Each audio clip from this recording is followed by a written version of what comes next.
quiero darle paso al señor Juan González Villa.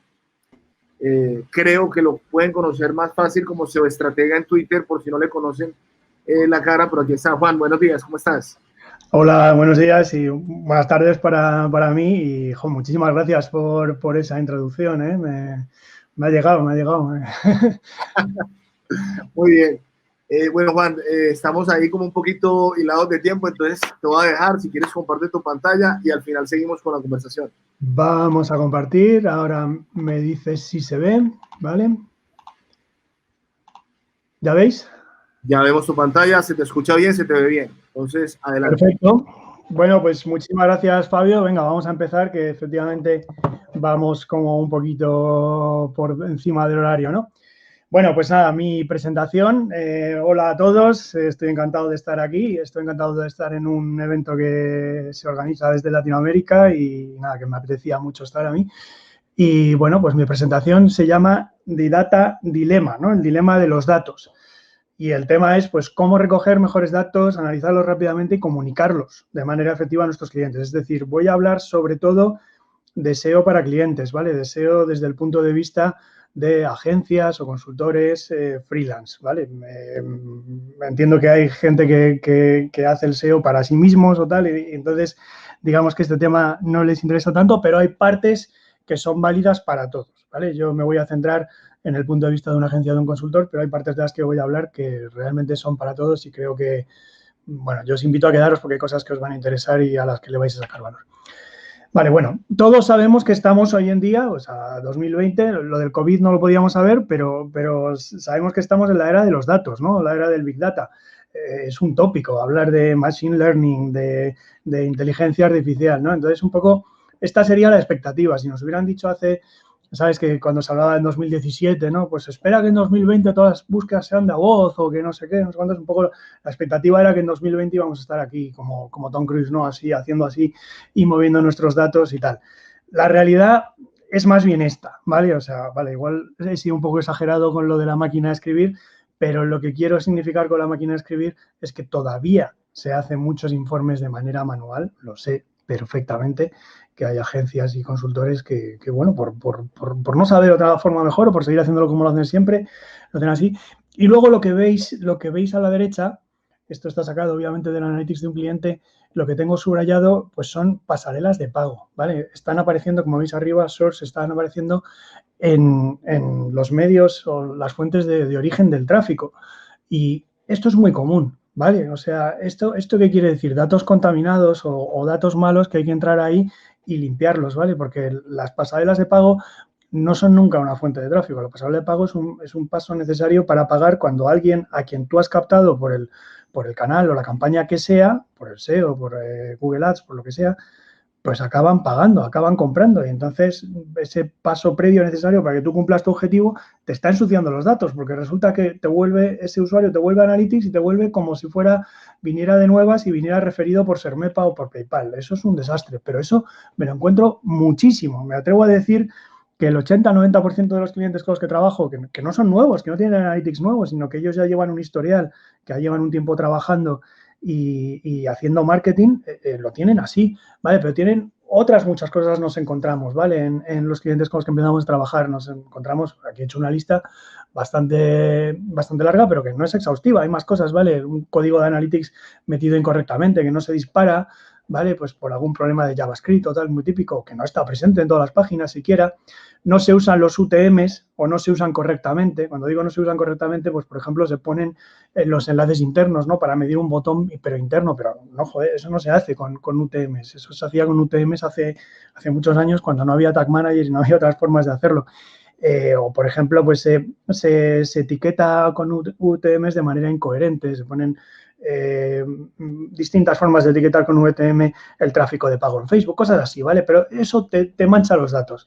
No se excluyen las referencias de pasarelas de pago, como he dicho, no se traquean los distintos pasos del funnel, eso es fundamental, ¿vale? En Analytics, o no se configuran objetivos y eventos personalizados, no se traquea la búsqueda interna, el buscador interno de vuestra web. Es que es súper típico eso, y además que cuesta poquísimo. Si tienes un WordPress, si tienes WooCommerce, por ejemplo, es que es tanto como poner /S, ¿no? O sea, el parámetro es, pones ahí 2 letritas en el campo ese y ya te lo empieza a analizar. Y una vez que lo tienes esos datos, pues ya sabes qué han hecho las personas que han hecho una búsqueda en tu web, no solo qué query, qué han buscado, sino qué han hecho después, si se han ido, si han seguido, si han acabado comprando, tal. Eso es fundamental tenerlo, ¿vale? No se activa un informe que hay en Analytics que no viene activado por defecto, que es el de los datos demográficos e intereses, ¿vale? De tus usuarios, que te interesa mucho luego para hacer remarketing y para planear distintas iniciativas, ¿vale? De saber cómo es tu público. No se enlaza Analytics con Google Ads, que esto, si solo hacemos SEO, si solo estamos a cargo del SEO, pues nos podría dar igual, pero no debería, ¿vale? Pero realmente a los que no les tiene que dar igual en absoluto son los que están haciendo Google Ads. Yo no entiendo muchas veces cómo me encuentro clientes que llevan tiempo haciendo campañas de Google Ads y que no han enlazado Analytics y Ads, porque entonces en Google Ads no pueden ver el tiempo en página de la gente dependiendo de la búsqueda que hayan hecho y tal, y viceversa. En Analytics no puedes ver los datos según la búsqueda que hayan hecho, si han acabado comprando o si no, ¿vale? O sea, no tiene más que ventajas. Acabas además convirtiendo mejor cuando Google Ads sabe lo que está pasando en tu Analytics y tal, ¿no? Entonces, conclusión, una auditoría de Analytics es una de las acciones de mayor valor que se pueden hacer al inicio de un proyecto, incluyendo si es un proyecto solo de SEO, ¿vale? Es que hay que quitarse el chip ese de no, yo he venido aquí, a mí me han contratado para hacer solo el SEO, luego hay otras agencias u otros equipos que están a cargo de otras áreas y tal, entonces ellos sabrán que mire el Analytics, ellos no. Si tú empiezas a trabajar en un Analytics que está mal configurado, te va a costar luego después convencer a tu cliente y enseñarle el valor de lo que tú has producido, ¿vale? Por eso, antes de empezar a trabajar, o en el primer momento, cuando te contrata, es el momento de decir, oye, he visto que en Analytics esto y esto está mal. ¿Qué hacemos? ¿Cómo lo vamos a solucionar? ¿Vale? Muchas veces el cliente ni lo sabe, o sea, que le estás aportando valor por ese lado, o bueno, también es un servicio que le puedes dar, ¿vale? Lo que he dicho antes de los UTMs, o sea, tenemos enlaces en propiedades como por ejemplo la de Google My Business, que si no le colocamos nosotros un UTM, luego nos van a aparecer los clics que la gente hace en nuestro enlace, en la ficha de My Business, después aparecen en Search Console y después también aparece ese tráfico en Analytics, pero si no está etiquetado con UTMs, no lo vamos a poder separar del resto, ¿vale? Entonces nos interesa saber, nos interesa tener los mejores datos posibles y cuanto más datos, mejor, ¿vale? Por otro lado, a ver, el futuro va a ir a peor. O sea, es decir, si ahora mismo no tenemos un dominio de Analytics, ahora que lo tenemos todo de rosa y de cara completamente, ¿vale? Porque realmente se ha abusado mucho de las cookies de terceros, ¿vale? Para traquearlo todo, pues si no lo sabemos hacer ahora, cuidado porque cada vez va a ir a peor, ¿vale? O sea, el propio Google, que está muy amenazado por los temas de privacidad y de tal, ha declarado que Chrome en un par de años va a bloquear completamente las cookies de terceros, ¿vale? Lo cual quiere decir, básicamente, que un poco más de control todavía para Google y un poco menos de control para los demás, ¿vale? Lo cual es malo. Entonces, esto está pintando un escenario, pues poco halagüeño en Analytics, ¿vale? Pero no cabe duda de que hay que conocer todos estos, cómo están evolucionando estas cosas, hay que conocerlo muy bien y hay que estar totalmente al día, porque a lo mejor cada vez vamos a ir teniendo menos datos y tenemos que ir buscando alternativas, ¿vale? Alternativas a Analytics que están empezando a surgir ya. De hecho, la última de estas 4 que os pongo aquí ha salido hoy.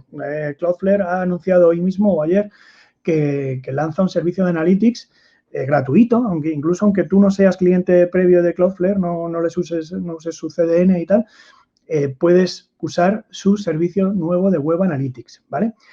Y todos estos que pongo aquí, Cloudflare, Fathom Analytics, Plausible, los 3 son servicios centrados en la privacidad, no usan cookies para guardar el tráfico, usan más bien métodos basados en los logs del servidor. También, si tú sabes analizar los logs del servidor o si hay alguien en tu equipo que sepa, pues también puedes analizar el tráfico. Vas a tener datos más completos, lo que pasa es que también hay que limpiarlos, ¿vale? Pero bueno, que son alternativas que tenemos que conocer. Y aquí os he dejado aquí arriba esto de cookiestatus.com, da info actualizada sobre el estado actual de cada navegador en cuanto a cómo se protegen contra tracking de cookies de terceros y tal. La última actualización de iOS, ¿vale? Del sistema operativo de Apple y de Safari y tal, ya empieza a hacer por defecto esto de no dejar pasar a las cookies de terceros, ¿vale? O sea que todo va hacia allí. Pero bueno, vamos a bajarlo un poco al SEO. O sea, que hemos estado hablando de analítica, que sí, que hay que saberlo, que cada vez se va a poner más complicado, de que tener datos muy buenos. Mientras tanto, ¿qué está pasando todavía a día de hoy? ¿De dónde venimos en SEO y en qué situación estamos todavía a día de hoy? Pues la verdad es que, primero, hay una dependencia excesiva de las métricas de terceros. Y además, muchas veces no se sabe bien lo que quieren decir estas métricas, ¿vale? Casi todas son simplificaciones o aproximaciones al PageRank de Google, ¿vale? Básicamente, o sea, el EA, Domain Authority de Moz o de R de Ahrefs, o también SEMrush tiene una métrica parecida que es Authority Score. Son prácticamente todas aproximaciones al PageRank, pero no es el PageRank, ¿vale? O sea, es una aproximación.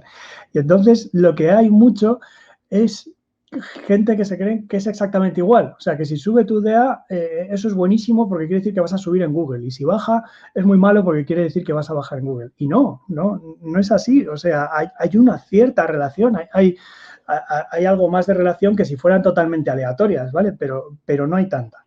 Y os voy a dar un ejemplo, además. Mira, en marzo de 2019 yo miré el DA de mi web, de useo.es, ¿vale? Y me estaba dando Moz en aquel momento un 38. Y bueno, y miré también Ahrefs, que me estaba dando 40, ¿vale? O sea que eran muy parejos. A día de hoy, ¿vale? Año y medio después, Ahrefs me ha subido hasta un 58 y en cambio Moz me mantiene en un 38. Pero lo más curioso de todo es que en ambas métricas, o sea, en ambas herramientas, me dicen que tengo ahora más dominios apuntando hacia SEO, ¿vale? De hecho, han crecido en lo mismo, han crecido en 61. Entonces, vamos a ver, razonad conmigo. ¿Cómo es posible que dos métricas que en teoría están midiendo más o menos lo mismo, ¿vale? Están haciendo una aproximación a PageRank, que una diga que en año y medio has cambiado un montón, has pasado de 40 a 58, y además es normal porque están llegando más dominios, y que la otra diga que no, que estás igual. Eso quiere decir que la otra, todos esos dominios nuevos que encuentra, o bueno, ha cambiado.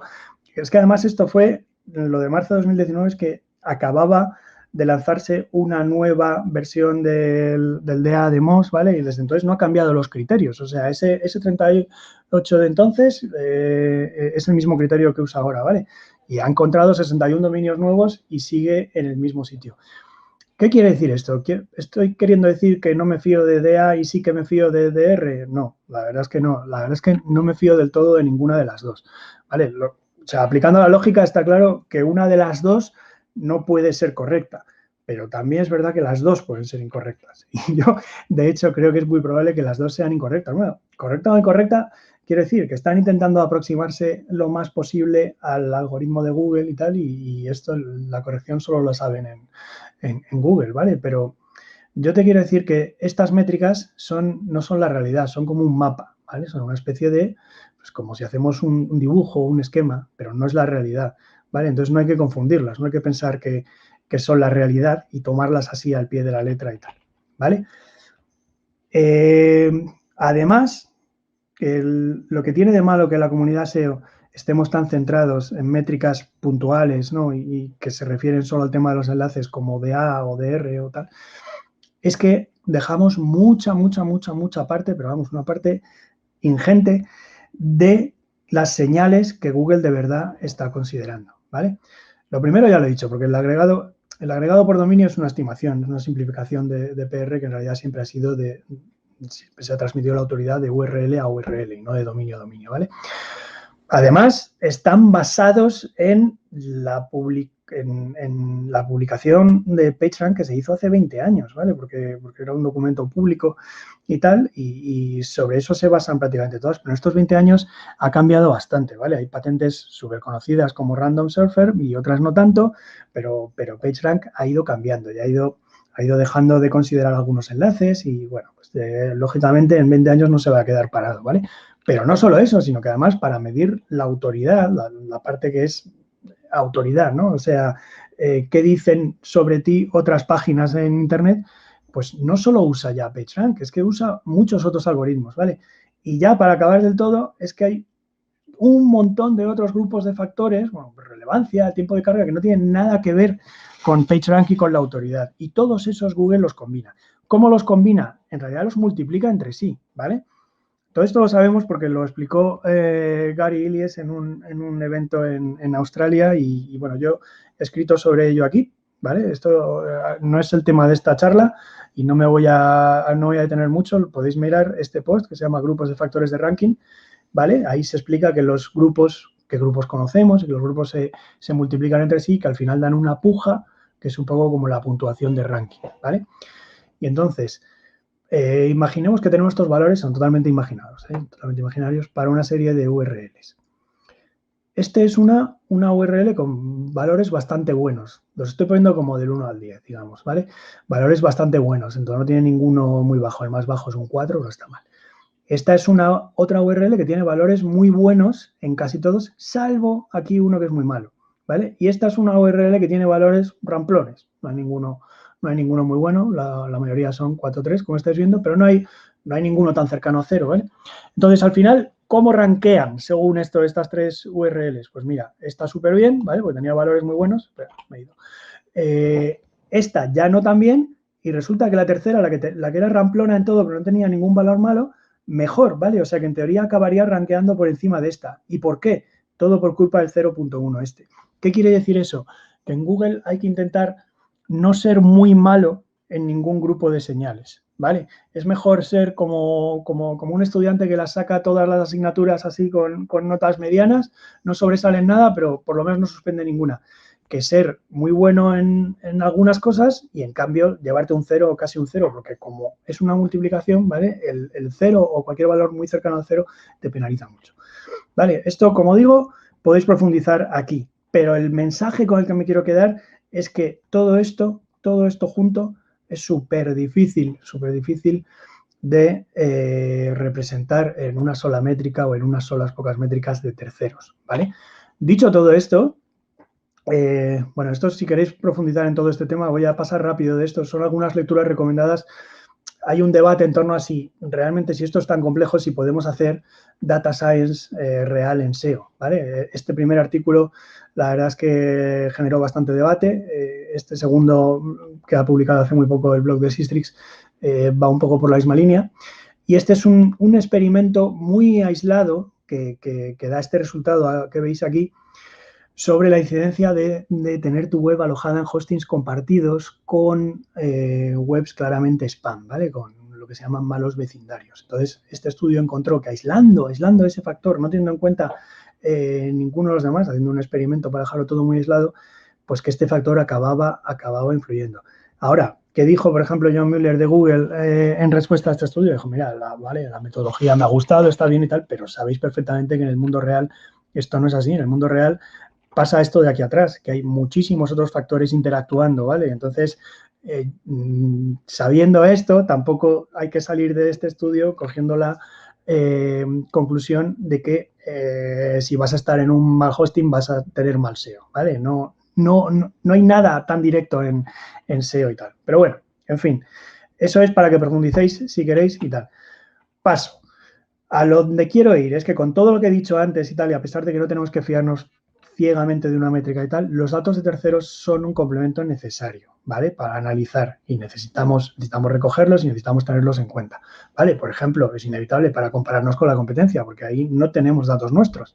Tenemos que recurrir a herramientas de terceros, como por ejemplo SEMrush, que es súper valiosísima para eso, ¿no? O para analizar quién pierde y gana visibilidad en un nicho concreto y tal. Entonces, vamos a tener datos generados por nosotros o a los que solo podemos acceder nosotros. Digo generado por nosotros, en realidad muchos de ellos nos ayuda a generarlos Google con sus herramientas, pero bueno, son de nuestra web, ¿vale? Y estos son en los que más nos tenemos que centrar a la hora de hacer informes y tal, porque bueno, es el estado de nuestra web y aquí hay mucho que habitualmente no se explota y no se le saca provecho, ¿vale? Empezamos por Google Search Console o su equivalente Bing Webmaster Tools, que también está muy bien, con Google Analytics o cualquier otro servicio de Analytics como hemos dicho antes, por ejemplo, Adobe tiene uno, ¿vale? Google My Business, pues también te está dando datos de queries y si la gente está haciendo clic, tienes un negocio local y tienes ficha y la gente está haciendo clic, pues necesitas saberlo. Google Ads, si estás haciendo Google Ads, te puede dar datos valiosísimos sobre los términos que convierten, ¿vale? La búsqueda interna, lo he dicho antes, esto hay que aprovecharlo. Otra fuente de datos, y esto no nos lo da Google, sino que depende de lo que tengamos puesto en nuestra web, es el formulario, o sea, si tenemos un simple formulario de contacto, por ahí nos están llegando datos, ¿vale? Y no digamos ya si lo tenemos esto bien organizado con un CRM y tal, ¿vale? Después, obviamente, los rastreos que hagamos de nuestra web, con Screaming Frog, con SafeCont, con SEMrush, que también lo hace. Nosotros deberíamos, en cualquier proyecto, deberíamos estar rastreando periódicamente nuestra web, ¿vale? Para tener como fotos de cómo estaba en diversos momentos. O sea, yo creo que una vez a la semana o una vez al mes, como muchísimo, ¿vale? Deberíamos estar haciéndolo. Y por último, tenemos el análisis de logs que nos va a dar datos de cómo está visitando Google nuestra web y de ahí se pueden sacar cosas muy interesantes también, ¿vale? Entonces, poniendo juntos los datos generados por nosotros, junto con los datos de terceros que son importantes, este sería una especie de stack completo, ¿vale? Para recoger y analizar datos para SEO, que se pueden coger más cosas, pero bueno, por lo menos yo creo que habría que cubrir estas bases. Las herramientas gratuitas de Google, está clarísimo, ¿vale? La auditoría técnica y de contenido, pues con Screaming Frog, con SafeCont, está clarísimo también. Análisis de logs, ya lo he dicho. Visibilidad, competencia y palabras clave. Aquí ya entramos en la parte externa, pues sí, un SEMrush, un Sistrix, ¿vale? Para estos son fundamentales. Hay otros también, ya sabéis, Ahrefs, ¿vale? Por ejemplo, traqueo de posiciones, pues esto está muy bien porque la visibilidad, pues hombre, la visibilidad, estas gráficas de visibilidad que da Sistrix o SEMrush son como generales, pero tú muchas veces quieres compararte con un competidor en una serie de keywords que son las que tienes en común con ese competidor. No te importa, por ejemplo, si el competidor crece en un contenido que tú no ofreces, ¿vale? Y entonces, para eso están muy bien los traqueos de posiciones, porque ahí tienes las herramientas de traqueo de posiciones, porque tú tienes mucho más control sobre, pues mira, solo quiero compararme en estas keywords. O, por ejemplo, SEObox hace una cosa que está muy bien, que es dentro del mismo proyecto puedes definir clusters distintos, ¿vale? Pues mira, con estos competidores me quiero comparar en este clúster de keywords y con estos otros en este otro clúster de keywords, ¿vale? Y por último, para visualizar y combinar fuentes, yo dependo muchísimo y creo que os recomiendo que empecéis a explorar o a perfeccionar, si ya lo usáis, de Data Studio, ¿vale? Esto es Data Studio. Para visualizar y combinar todas estas fuentes de datos y para crear buenos informes para los clientes, ¿vale? Me voy a centrar en el resto de la charla mucho en la primera, en Search Console, y en la última, en Data Studio, ¿vale? Vamos a empezar con Search Console. Lo primero en Search Console es entender bien qué son las métricas, ¿vale? La primera métrica que tenemos en Search Console es impresión. ¿Qué es una impresión para Search Console? Bueno, hay dos tipos de impresiones, ¿vale? Dependiendo de cómo estemos agregando los datos. Tú en Search Console, cuando entras en la interfaz normal, en principio lo estás agregando por propiedad. Y cuando se agregan por propiedad una impresión, esto que estamos viendo aquí, cuando alguien ha buscado USEO, salen varias páginas, ¿vale? En la home y en los sitelinks salen otras, pero esto es una impresión. Eso sí lo estás mirando por propiedad. En cambio, en el momento en el que empiezas a agregar por página, es decir, que usas el filtro, el selector de página y dices, quiero ver las impresiones, por ejemplo, de esta página, de Newsletter SEO, aquí en realidad se habrían dado 6 impresiones. ¿Por qué? Porque están saliendo 6 URLs distintas, ¿vale? Si alguna de estas URLs se repitiese, luego más abajo o lo que sea, no va a contar 2 impresiones, cuenta solo una, ¿vale? Es decir, que por cada búsqueda, las URLs distintas que salgan, esas, pues tantas impresiones tienes a nivel de página, ¿vale? Entonces, si yo, por ejemplo, luego filtrase Newsletter SEO, pues aquí esta búsqueda me habría significado una impresión para Newsletter SEO. Plantilla gratis, informe Data Studio, esta búsqueda me habría significado una impresión, ¿vale? Pero en el total, cuando hacemos agregado por página, eso nos está contando como 6. Luego, las posiciones. ¿Qué son las posiciones? Ojo, porque esto es bastante complicadillo. Las posiciones Google las cuenta así, ¿vale? Es decir, primero esta columna hacia abajo y luego si hay una columna lateral aquí en desktop, pues las cuenta después, ¿vale? Y luego esto es importante, cada vez que hay carruseles o cajas en las que vienen varios resultados juntos, comparten la misma posición, todos los que salgan ahí, ¿vale? Aquí lo veis a lo mejor un poco más claro en un ejemplo real, ¿no? O sea, posición 1, 2, 3, 4, 5, 6, esto no ocupa una posición porque aquí no, esto es solo refinar la query, ¿vale? Refinar la búsqueda. Y así hasta abajo, que hay, como sabéis, pues debe haber 9, 10 resultados orgánicos. Y luego ya en este caso parece que hay más, porque por aquí se van por el 13, ¿vale? Luego ya empezarían aquí, y si hubiera más cosas abajo, pues después del 13 iría 14 y tal, ¿vale? Eso es la posición. Ahora, hay que saber una cosa muy importante. Search Console solo puede darte una posición, solo puede informarte de posición cuando has tenido una impresión. Es decir, para búsquedas en las que no estás teniendo impresiones, en las que algún día no tienes 0 impresiones, ese día no te da la posición, ¿vale? Y no solo eso, sino que además hace una cosa que complica bastante, y cuando vemos la métrica posición media no nos hacemos idea de cuál es nuestra posición de verdad, porque está agregando por país, está agregando por dispositivo, está agregando por días distintos dentro de la fecha a la que estemos mirando. Si van varios días, pues está haciendo una media de esos días, ¿vale?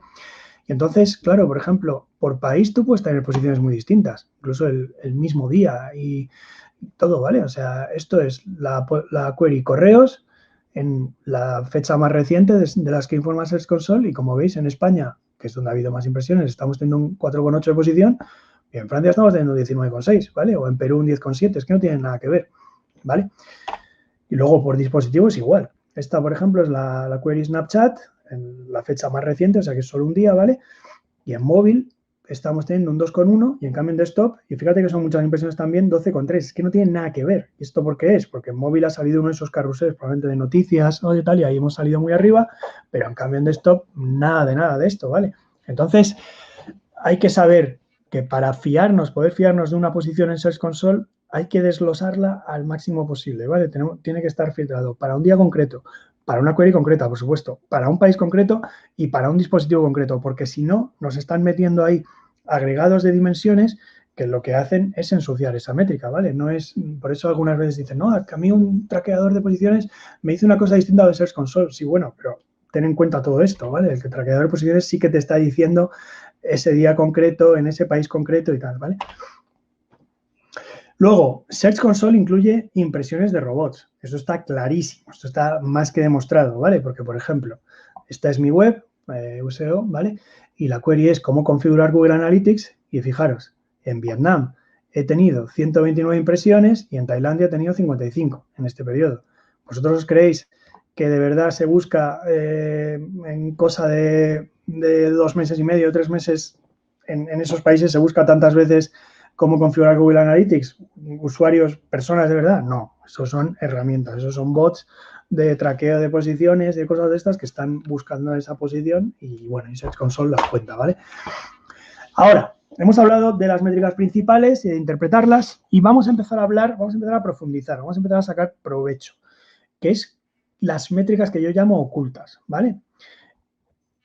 Estos son el número de consultas al día. Esto en la interfaz de Search Console no lo sacas, ¿vale? Esto lo he sacado yo con Data Studio, lo podría sacar también con Google Sheets si lo conectas, pero bueno, Data Studio es muy fácil. Entonces aquí, ¿qué es lo que estamos viendo? Pues el número de consultas de queries distintas que dan impresiones en cada día, ¿vale? A lo largo de un tiempo. Entonces, yo esto le llamo una aproximación a la típica gráfica de visibilidad, como la de Sistrix o la de SEMrush, lo que pasa es que son datos reales y datos tuyos, ¿vale? Y esta otra es lo mismo, pero con las páginas, es decir, cuántas páginas logran impresiones, ¿vale? En un día concreto. Y yo esto lo llamo, digo que es una aproximación al número de URLs indexadas, ¿vale? De hecho, creo que en el fondo es mejor que saber el número de URLs indexadas, porque ¿de qué te sirve tener una URL indexada si no está logrando impresiones, ¿vale? O sea, para mí me parece más interesante si no solo está indexada, sino que logra impresiones, ¿vale? Porque en realidad esas métricas están activas.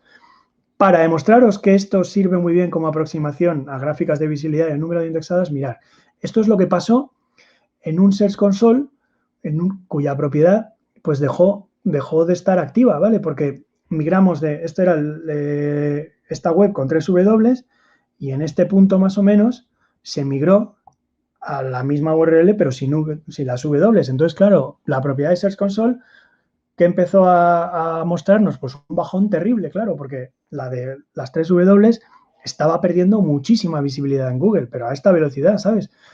Y las URLs, pues lo mismo, cada vez menos recibían impresiones.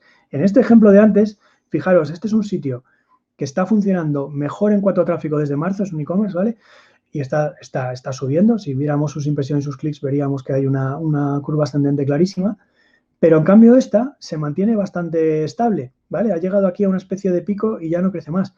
Y esto es real. ¿Por qué? Porque este sitio tiene las URLs que tiene y no se están añadiendo más. Desde marzo a abril no se ha añadido ninguna más, ¿vale? Está estable.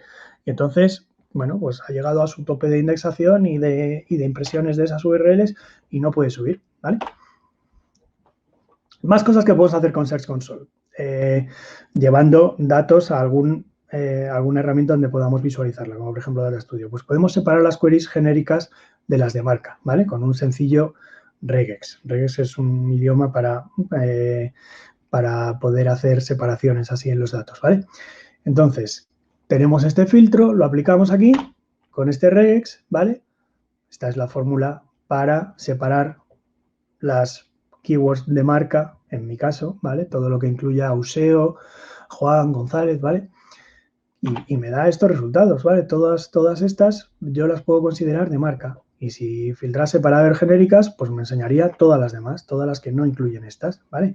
Esto es un primer paso, un primer filtrado súper útil que tenemos que hacer, ¿vale? Con ese mismo sistema podemos hacer tipologías de queries, por ejemplo, las preguntas, ¿vale? O las queries que incluyen años, ¿no? Todas esas de no sé qué, no sé cuántos, 2020. ¿Vale? Aquí yo he cogido las queries de Euseo y he tratado de saber cuáles son preguntas. Y con un regex muy sencillo, ¿vale? Pues que incluya qué, cómo, cuánto, dónde, tal, pues me las saca y puedo ver las métricas de esas queries que son preguntas, ¿vale? Podemos hacer análisis por subfolders de URL, si es que nuestra estructura de URLs tiene carpetas, ¿vale? Esto es súper sencillo, también con unas fórmulas lo podemos sacar, lo podemos extraer y podemos analizar datos así. ¿Veis? Aquí estamos viendo la primera carpeta de la URL, pues todas las URLs que tienen como primera carpeta esto, pues cuántos clics, cuántas impresiones, qué CTR y tal. Y así por cada folder, ¿vale? Más allá todavía, eso es como automático y sobre todo si la URL lo permite. Más allá todavía es separar las URLs en tipología de acuerdo al tipo de contenido y de acuerdo a cómo sirven al negocio, ¿vale? Por ejemplo, en este sitio hemos dividido las páginas que son corporativas, las páginas que son de blog, luego tenemos dos productos concretos que son dos productos estrellas que nos interesa tener traqueados, luego tenemos un glosario, ¿vale? Que llamamos términos, que son términos de la temática de tal, y luego tenemos los PDFs. Bueno, pues entonces queremos tener controladas cómo se comporta en cuanto a métricas de clics, de impresiones y tal, cada uno de estos. ¿Por qué es bastante útil hacer esto y por qué puedes volver luego a estas métricas que os he dicho antes, ocultas de consulta y de landing page y aplicar estas dimensiones? ¿Y qué vas a sacar de ahí? Pues, por ejemplo, es que no es lo mismo si tú tienes un e-commerce que tiene 10.000 páginas y 50 de ellas son categorías y esas categorías son las que te consiguen más tráfico y más ventas, ¿vale? Esto es súper común en e-commerce. Pues no es lo mismo que de repente dejemos de tener indexadas o dejemos de tener impresiones en dos categorías que en dos páginas de producto o en dos posts del blog, ¿vale? Si lo estuviéramos mirando en absoluto y un día hemos bajado en 2 o en 3, no sabemos que dos páginas importantes o no importantes o qué. En cambio, si podemos venir aquí y decimos, pues lo quiero ver por categorías, o lo quiero ver por producto, o lo quiero ver por post del blog, ¿vale? Nos damos cuenta de esas cosas, ¿vale? Nos permite estar mucho más encima de los datos, o sea, compartimentar para saber qué es importante y qué no es importante, ¿vale?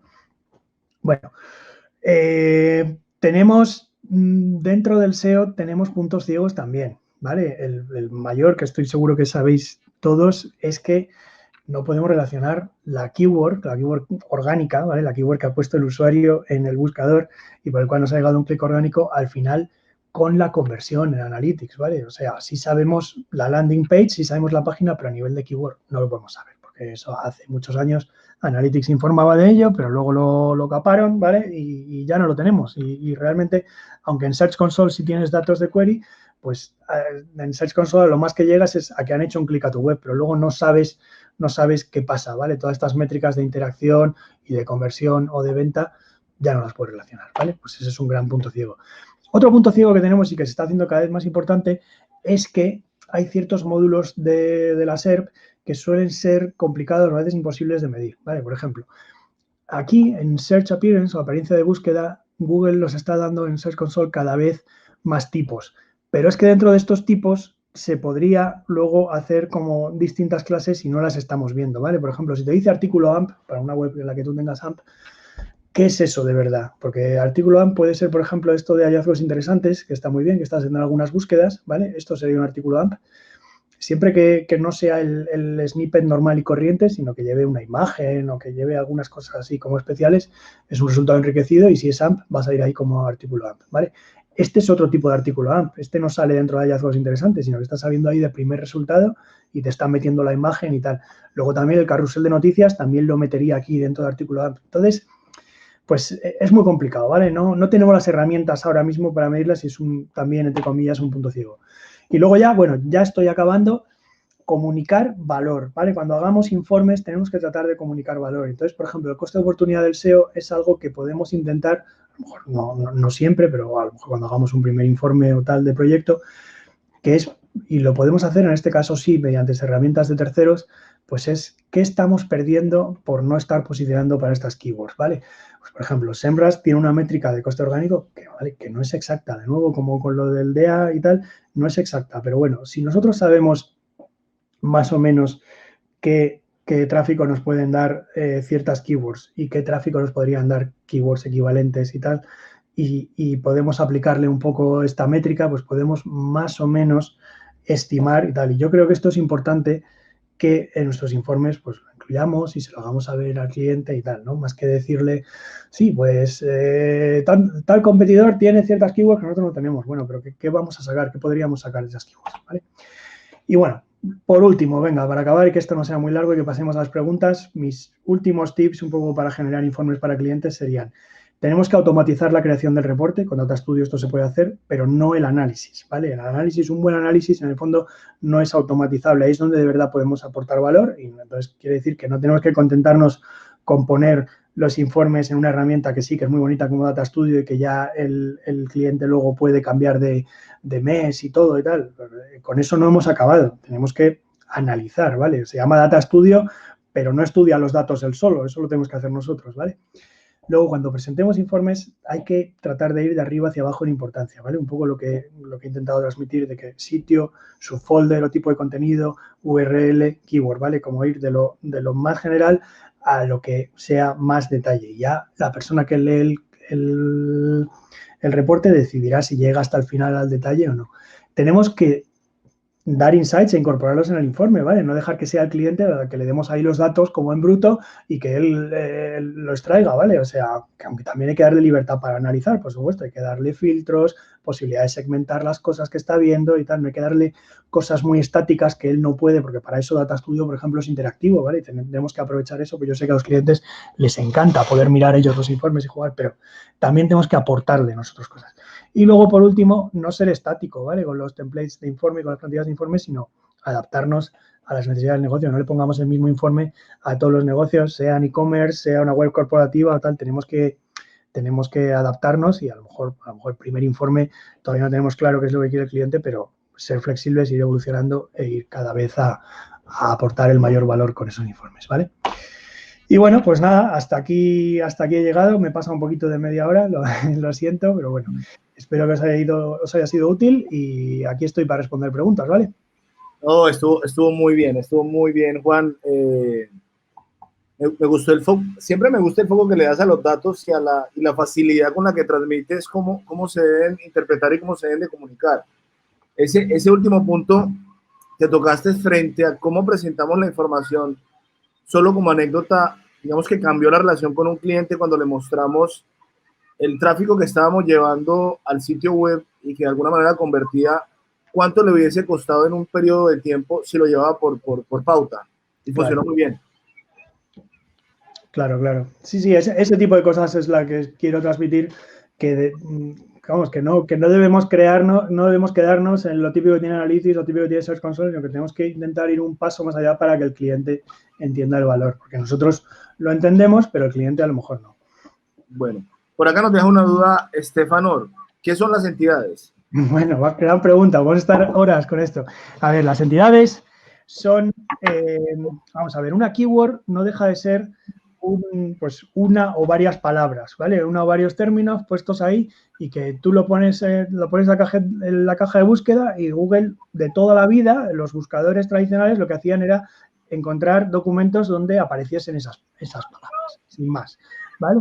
Las entidades ya no son esto. Las entidades ya es intentar que los buscadores entiendan que hay una serie de conceptos que tienen un significado o que tienen una personalidad propia, ¿vale? O sea, por ejemplo, ¿qué es una entidad muy clara? Pues Donald Trump es una entidad. Nueva York es una entidad porque es una ciudad, ¿vale? Y están relacionadas entre ellas. Donald Trump, creo, a lo mejor me equivoco, pero creo que nació en Nueva York o ha vivido en Nueva York hasta ser presidente, ¿vale? Hay una relación entre esas entidades. Entonces, hay una cosa que se llama el Knowledge Graph, ¿vale? O el grafo de conocimiento, que lo que va haciendo es metiendo entidades y trazando las relaciones entre las entidades, ¿vale? El momento en el que Google entiende entidades, puede ir extrayendo de los documentos, de las páginas, entidades para saber realmente de qué están hablando. Ya no es como lo de antes, que simplemente si tocan una palabra, me vale y lo pongo en los resultados, porque las palabras, como sabéis, son polisémicas muchas veces y además dependen del contexto y tal, mientras que las entidades son más estables, ¿vale? O sea, una entidad, vale, también hay polisemia, o sea, a lo mejor hay entidades que pueden querer decir dos cosas distintas, pero como tienen, digamos, para efectos del buscador, tienen su ID propio y tienen sus relaciones propias y tal, o sea, un buscador tiene mucho más fácil desambiguar una entidad que desambiguar una palabra sola en el éter, ¿vale? Entonces, las entidades las tenemos que trabajar también, es una parte del SEO a trabajar. Yo diría que es un poco la próxima frontera, vamos, y esto lleva tiempo, esto se anunció en 2011, 2012, que ya Google estaba trabajando con ello, pero todavía, quieras que no, pues bueno, el SEO está un poco verde con ello y hay que ir profundizando más. Ok, para los que quieran ampliar la información de las entidades y cómo las usa Google, ahí les dejé un documento de Cloud donde está todo el tema de procesamiento de lenguaje natural y la referencia frente a las entidades. Como estamos muy corticos de tiempo, voy a pasar a una pregunta que tengo por acá, que se me hizo. ¿Cómo discriminar el tráfico de los bots? En Search Console no puedes. En Search Console no puedes, ¿vale? No, porque no lo sabes. O sea, yo el sentido común sí, porque claro, cuando ves que te están haciendo búsquedas en español en Tailandia y en tal, digo, esto no es relevante. Normalmente no suelen llevar clics, solo impresiones, ¿vale? O sea que por ese lado también lo puedes discriminar. Muy bien. Bueno, Juan, nada, darte las gracias. Excelente charla. Creo que la gente está contenta, por ahí mucho amor hacia la charla y esperemos que pronto estemos cerca, ¿no?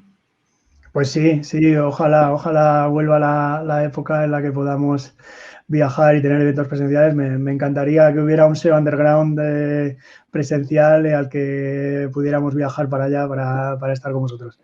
Así va a ser. Bueno, Juan, un abrazo, muchas gracias de nuevo. Vale, muchas gracias, encantado de haber estado aquí. Adiós, Fabio.